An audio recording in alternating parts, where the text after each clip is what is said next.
ঢাকা ১৭ আসনে BNP chairman Tarique রহমানের পক্ষে প্রচারে অংশ নিয়ে দলটির চেয়ারম্যানের উপদেষ্টা মোয়াজ্জেম হোসেন আলাল বলেছেন, একটি রাজনৈতিক দলের নেতা বলেছেন নির্বাচনের আগে জনগণের পা ধরেন আর নির্বাচনের পর ৫ বছর জনগণ আপনাদের পা ধরবে।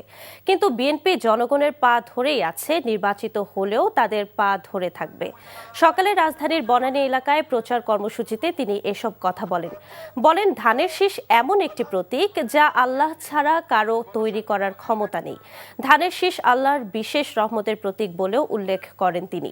পরে জাতীয়তাবাদী প্রচার দলের নেতাকর্মীদের সাথে নিয়ে ধানের শীষের পক্ষে লিফলেট বিতরণ করেন মোয়াজ্জেম হোসেন আলাল।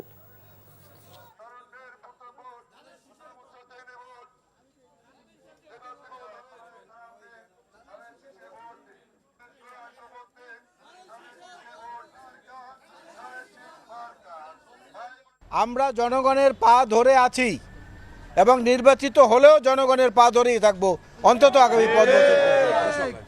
কারণ বাংলাদেশের জনগণই হচ্ছে ক্ষমতার উৎস। এই স্লোগানটা ধারণ করেছিলেন শহীদ জিয়াউর রহমান বীর উত্তম। দেশনেত্রী বেগম খালেদা জিয়া বলেছেন, দেশের বাইরে আমাদের কোনো ঠিকানা নেই।